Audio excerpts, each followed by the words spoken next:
Dopamine swipe, dopamine swipe, followers likes. What's going on, beautiful people? Welcome to the 817 podcast, where we highlight local business, culture, and politics in the lovely city of Fort Worth.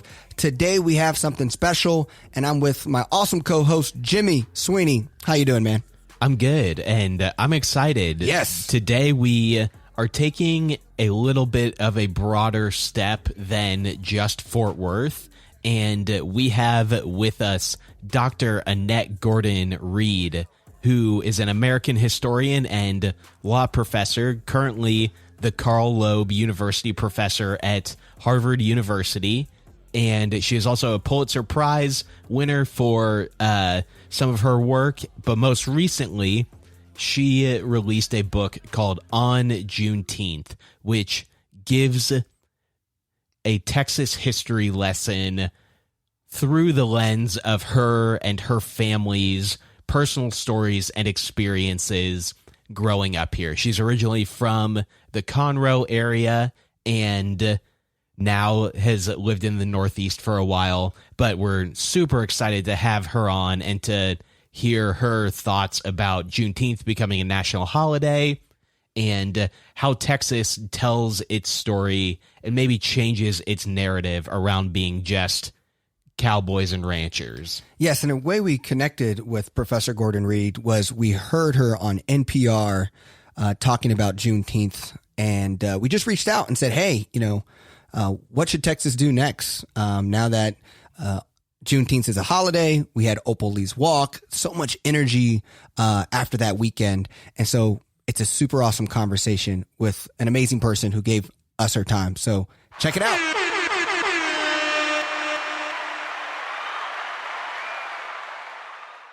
Awesome. We would love to know your, we always start when we have guests, what is your Fort Worth story? So do you have any memories or perceptions of Fort Worth from your childhood or even today? Well, I mean, I've been to Fort Worth, but I've mainly been to Fort Worth going to Dallas. I have been out to eat in Fort Worth. I was at a conference in Dallas, and one of the people who lived in the area took us out for barbecue. I don't remember where, I have to confess, but that's my Fort Worth story. I love it. I don't know that I have Yeah, go ahead. You mentioned, because your Six Flags story as a childhood, that's probably the closest your memories are right there in Arlington. Mm-hmm. Yeah. There's that. And as a little kid, but as an adult, I've been there on historical conferences and so forth. We've had them there. And so I know the place just through restaurants. You're not the only one. We both read your new book on Juneteenth and really loved it.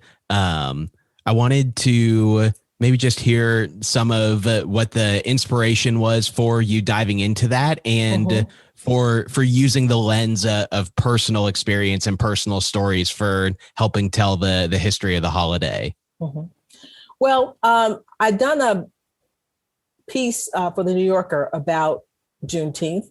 And I had done a book review for the New York Review of Books of 5 books about Texas and last year. And so Texas was kind of on my mind from doing those projects. And my editor has always been after me to write a big book about Texas. But I decided when I was here in New York last summer during the pandemic, and I was in New York City, it was ground zero for all of this. And we were pretty much holed up in our apartment, occasionally going out, daily going out for a walk in the park, but then back. And so I had time on my hands, and I was started thinking about my parents and thinking about what they would have thought about what was going on. They're no longer living. And I thought, this would have been to try to gauge what their feelings would have been. And it made me miss them a lot.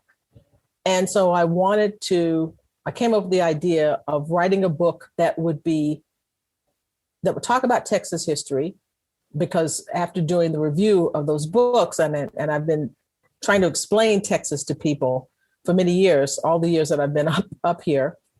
And I thought I would do a book that did try to do that, but at the same time, have a book that put me in touch with people that I missed, my parents and one of my brothers who's no longer living. So I decided to think about my life in Texas, and that's how I decided to write something that would talk about family just enough to introduce concepts, but not so much that the book is about us, but the book would really be about Texas with my family history sort of as a jumping off place to discuss the state overall. Yeah, I really love, we were talking a little bit ago, just like the contrast that you bring up a lot between West Texas and the national perception of it, and East Texas, where you grew up, and that is a lot more similar to Arkansas, Mississippi, Northern Alabama, with these beautiful pine forests. And I was really inspired by just your love of storytelling that I got through the book, and how Texas is trying to figure out, or a progressive Texas is trying to figure out how to tell its story that is separate from the cowboy rancher culture.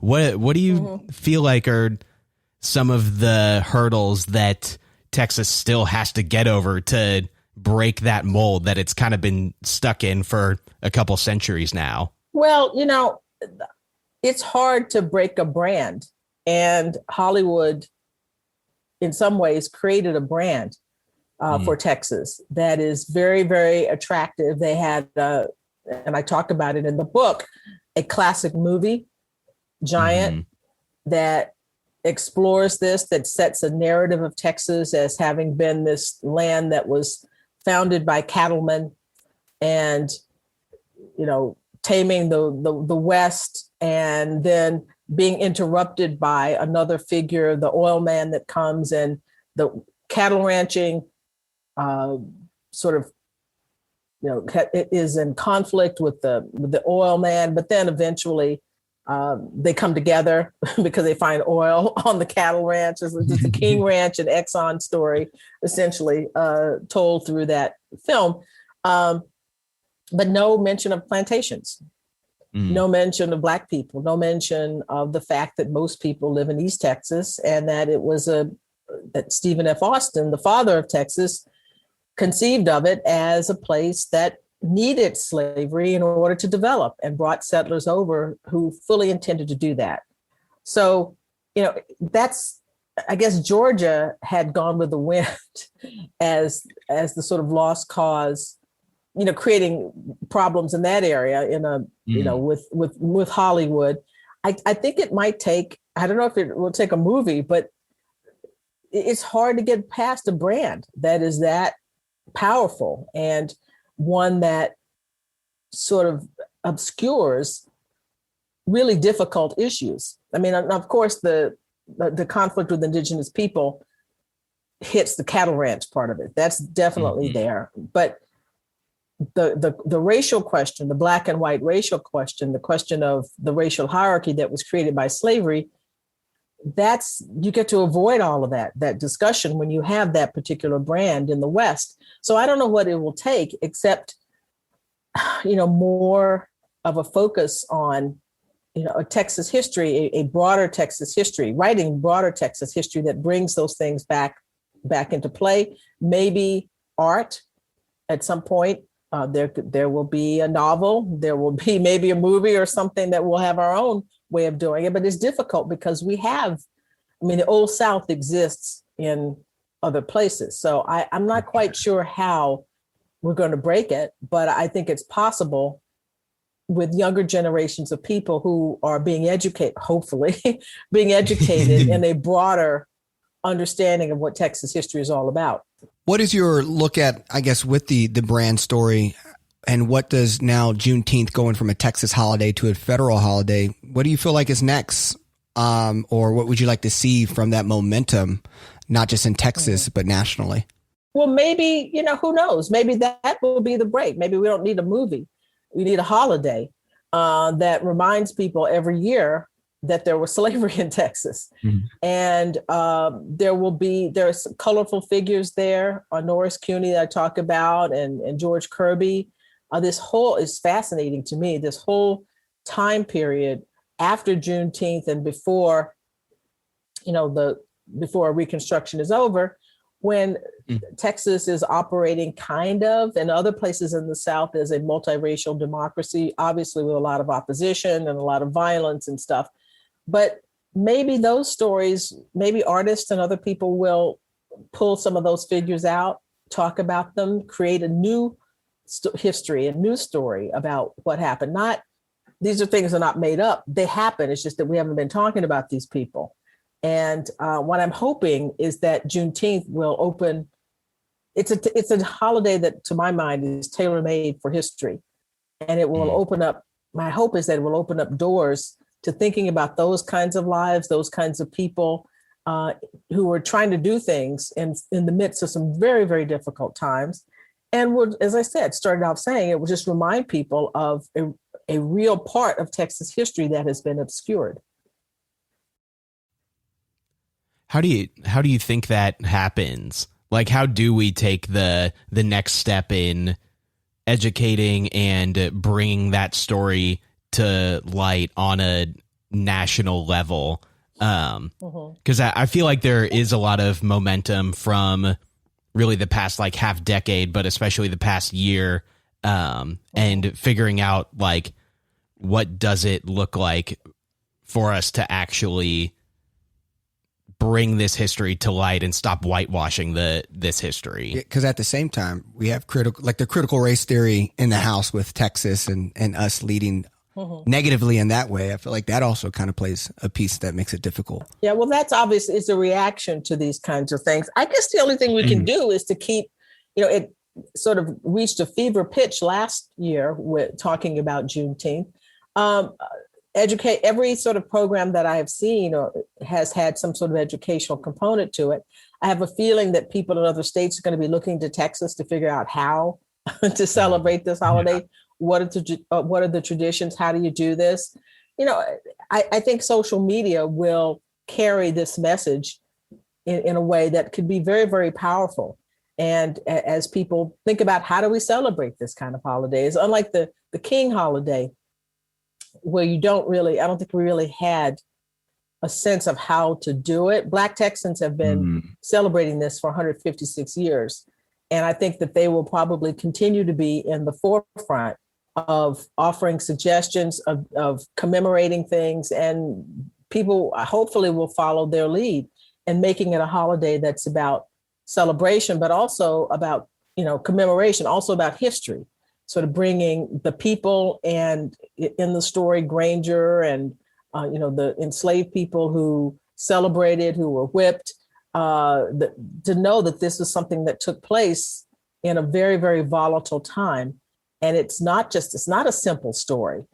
So I think I'm going to be confident about this and say that our experiences over the past 156 years will give people ideas about how to celebrate it. We have a mechanism now through social media that we didn't before, which helped catapult it to this place.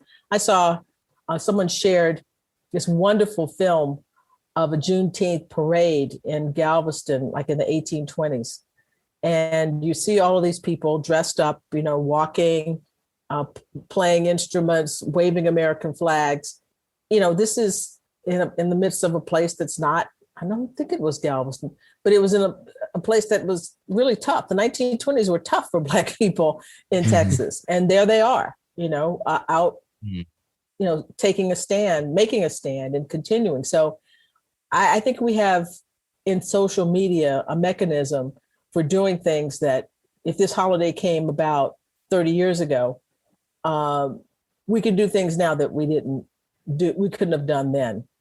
And that presents lots of opportunities, I think. How do you personally celebrate Juneteenth, or how did you growing up, and what did that look like for you? Well, it was sort of like, I've described it almost as a Black version of July 4th, which we also celebrated as well. Barbecue, drank red soda water, as we called it, family, friends in the neighborhood. I had this, for some reason, goat is associated with the holiday. We didn't really do that, but I remember a goat being killed, for this. And I saw that one time, and I don't talk about that in the book. I talk about it in the piece I did for the New Yorker, but that was a traumatic experience. But for the most time, it was just firecrackers, being with family and celebrating that. As I got to be older, it became, apparent that there was a serious side to this. And talking to my great grandmother, who lived till I was about 11 years old. And, she impressed upon me that this was a serious matter, and that, she had taken it seriously. Her mother had been born in slavery and had been freed as a child by her father and along with her mother. So my great grandmother knew someone intimately who had been enslaved, and I knew my great grandmother. So it kind of showed me how close we were to this. This is not really ancient history. And the reverberations of that are still present today. How do you see, Opal Lee? She lives in Fort Worth. So Fort Worth's proud of Opal Lee. So what part do you feel like she played in the success of making it a federal holiday? And is there anything about the story that you feel like should also be known nationally?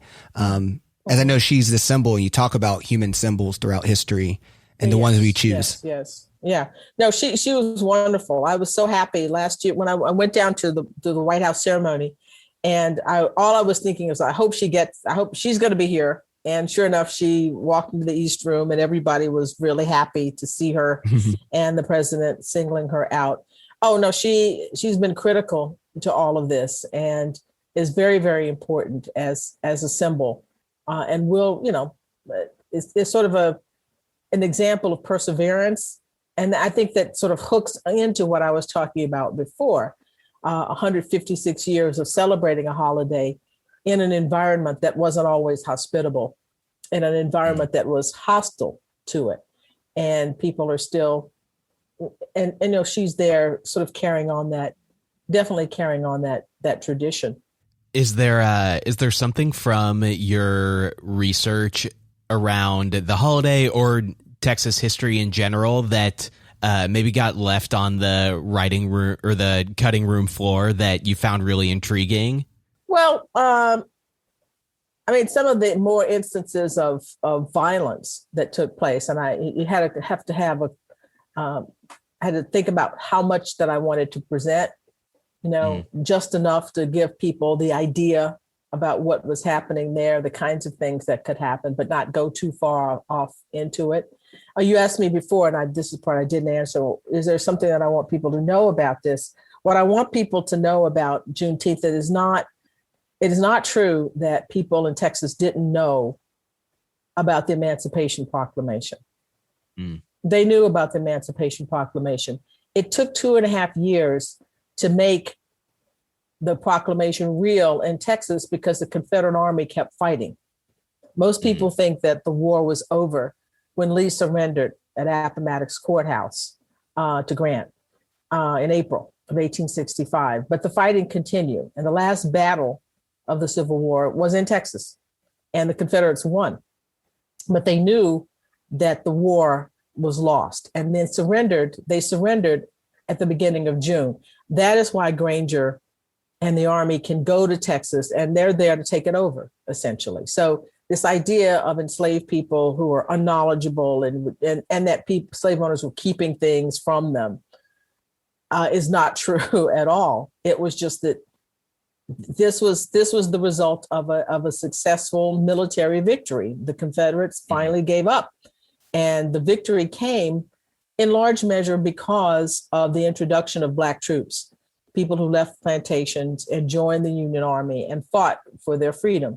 So I think that's what I want people to know. It's not about, this was kept secret, nobody knew. It's that there was anything you can do about it. Until the Army capitulated and the Union could come in and take over Texas, take control of this area. And in places where they couldn't take control, there were people who were keeping people in slavery. But where the soldiers came in and took over, then they could make the announcement. Super interesting. And I feel like it speaks to the like the Texas, come and take it, don't tread on me culture that, started earlier than as you detail in the book, with having to sort of try and get themselves free from Mexico and create their own republic. And there's this like deep seated Texas independence. And I feel like that really speaks to that detail of Texas's history too. Mm-hmm, mm-hmm. Yeah, it definitely does. And the fact that they were not occupied, during the war, and they were their own republic for a time, created this sort of outsized sense of independence in themselves, but it involved keeping independence from other people, and freedom from other people. Yeah. I would love to kind of know, you mentioned in the book, your education story, and I would love to you kind of share your story of going to a white school while your older brothers still went to the traditional school in Conroe. What does that look like? Because for today, I think public schools are really, here in Fort Worth, 84% of our kids in our Fort Worth schools are either black or brown. And so you're having kind of whites leaving public school in Fort Worth to go to the suburbs. Mm-hmm. And I feel like you had to kind of, you were doing something different. You were going into white public schools.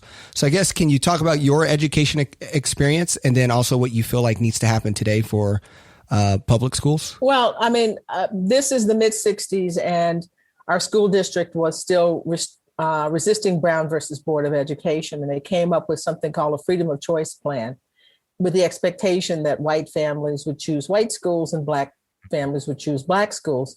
My parents decided to send me to a white school. And I'd been to Booker T. Washington, which was the black school, as a kindergartner. And my brothers were there, and my mother taught there.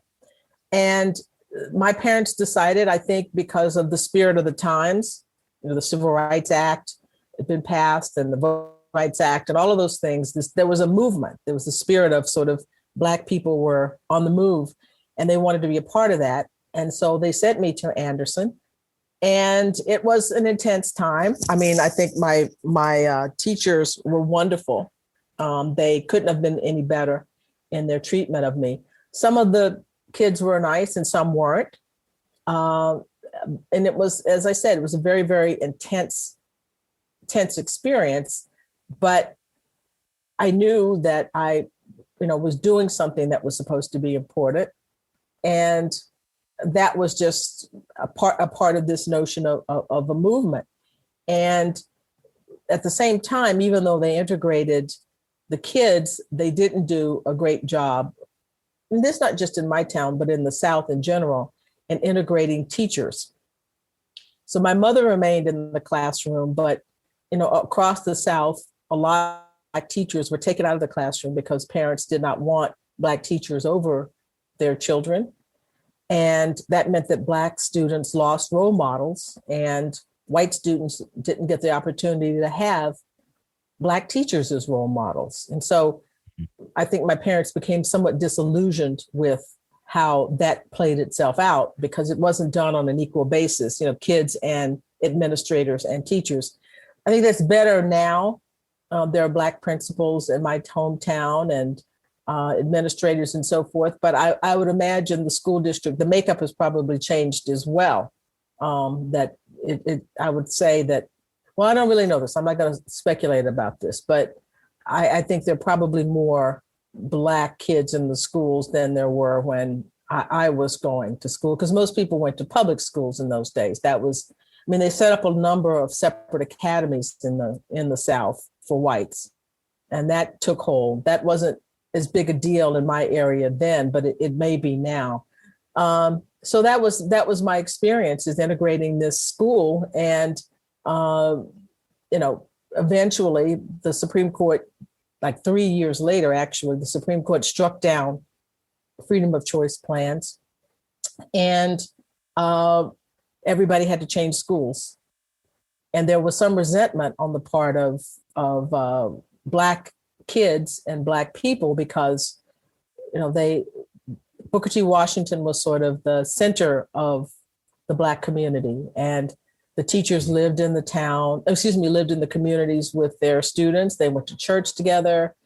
They were family members. And that really, my teachers were wonderful to me at Anderson, but we didn't have there was no social connection, between us or our families outside of school. So it made a real difference to Black people. So there were gains and there were losses too. And, right now there's a lot to be done in public schools around the country. And I think people are making an effort to try, I'm thinking mainly now about history, to try to have more inclusive understandings about what happened in the past, even though there's some pushback against that, obviously in Texas and other places. And we'll see how that goes. But the public school system in this country helped make the country great. And I really hope that people don't continue on this idea that this is something that represents something that's bad, they call them government schools or whatever, as though this is something that's terrible, when this is something that it's an institution that help educate the populace and sending them off to colleges and creating a university system that's the envy of the world. Everybody wants to come here to our universities. Mm-hmm. And I really hope that we can get that feeling back, that the public spiritedness of it back, that schools are for educating us to be educating the citizens of this country. I think that social connection piece you mentioned is I think what cities like Fort Worth are dealing with. Little context about Fort Worth. We're the 12th largest city in America. We like to let people know that. But we're also the largest city with a Republican mayor. And we just had our mayoral race, and Deborah Peoples and Maddie Parker, and Maddie Parker's votes were predominantly white. And then you have our schools, which are predominantly Black and brown. And schools seem like that real first place where, regardless if you're a white kid, a Black or brown kid, is a place of social connection. What is your advice to people to find social connection and connect with others different than them? Because I feel like separation is what's keeping cities against each other rather than bringing everyone together. Mm-hmm. Well, it's tough because it's about where people live, and Blacks and whites don't live together that much. So it has to be a change in housing policy in terms of providing affordable housing. And certainly, having school systems that are based upon local control, obviously, and property taxes, and that sort of accounts for all of this. But it's really more of a problem of housing and how people can get access to it and live in neighborhoods that are diverse. I don't have any suggestions beyond that. These are individual things. People either want to do this or they don't. And there's no way to force people into these situations. But what you have to do is to make sure there's not discrimination that keeps Blacks and people of color outside of areas. And if that is done, then, you create opportunities for people to meet and opportunities for people to interact with one another. But as long as we're separated by, housing, and we're, meeting only at work situations, it's going to be tough to have the kind of connections that I think you're talking about. Yeah, you probably are friends or, acquaintances. Dorothy Brown, I believe is her name, The Whiteness of Wealth. I feel like she really hits. I know who she is. She really hits that piece of housing and taxes and the system. Mm-hmm. Do you have any suggestions or ideas around policies that can come next after Juneteenth? I feel like that's a lot of people are like, we didn't ask for a holiday. We want change. Well, the main thing we have now is the voting rights business. Obviously, that is issue one, is stopping voter suppression and doing some. That's we get past that, then we can think about other things. But this is sort of a basic and fundamental part of a democratic republic, is that eligible voters should be able to vote. And making it hard for people to vote is against that idea. So that's my number one concern right now, is making sure that those measures don't stop people from being able to exercise the franchise. Yeah, I totally agree. And I mean, Texas obviously had the very interesting Democrats walking out so that we couldn't reach a quorum. And now we're coming up to a special legislative session that the governor decided not to fund the staff. So who knows who's going to show up. So we definitely feel that right now. How do you think somebody gets involved? Someone who is passionate about this, how do they get involved with being part of fighting against voter suppression, whether that's on a local level or trying to do it on a national level? Do you have any advice for people? Join organizations. There are plenty of organizations that are working on this, and writing to Congress people, your congressmen, senators and so forth, making sure you make your feelings about that known. Organize. There are local organizations that deal with these questions, and join. I think it has to be being active in these kinds of activities, or else people don't think that people care. I mean, apathy is what people are sort of counting on. And if they see the numbers, people, either not just in protesting, but getting involved in talking to people about this, issuing pamphlets, doing those kinds of things, I think that you have to be a show of force to show people that you are in fact interested in these issues, and they matter. Because, as I said, apathy is what people use to excuse taking behavior, taking actions that are anti-voter. If you wrote another book about Texas history, or you're excited about a subject, what would that be right now if you had to dive into something new? Well, I would like to think about Texas history between 1865 and 1900. I'm interested in that era. And that's the people who, were trying to make Texas different, and who were defeated essentially because Reconstruction was defeated and went to this long eclipse until the 1960s. And then now we seem to be sliding back in some ways. But that's what I would go to. I would not so much contemporary things, because I'm a historian. I would be looking at 1865 to 1900 in Texas, and Galveston in particular. I mean, of course, the hurricane changes everything in 1900, but that would be the area that I would focus on. Well, we look forward to, if and when that ever happens, we'll look forward to reading it. We really appreciate your time in doing this. It's been really insightful for us, and we both have enjoyed your works before, and we're happy to have on Juneteenth to dive into as well. So thank you so much for doing this. Thank you so much. Thank you. Enjoy the rest of your day. You too.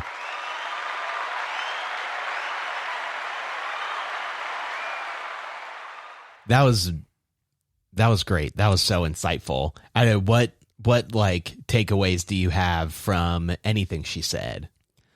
I guess the big part for me was just how she even acknowledged when we were really pressing on the ideas of what policies can we do and what can we do to fix these things. She's like, it's an individual action. You have to choose to. Yeah. And I thought that was very empowering. Like, as a listener, like, if there's people who are not taking this seriously, it's a choice. And I think that's interesting how she was also really passionate about storytelling, and maybe having our movies, maybe having the story to give the other take. Because I also think in her book, she was very talking about how we need to revise the stories that Hollywood and cowboys and that West culture made in Texas. What about you? And to your point about getting involved and reaching out, like, we know where Ted Cruz and John Cornyn stand on a voting rights act, you know? Yeah. That doesn't mean that it is not valuable to reach out to them and show that their constituency cares about this. Yeah. You're going to get an automated response, and like, that's cool. That's fine. But just reaching out and saying, I'm one of your constituents, and to whoever your House of Representative member is, like, I'm one of your constituents. I care about this. This isn't a, left or right thing. This is the United States as a democratic republic, and every eligible voter should have easy access to being able to vote in a way that is accommodating to them.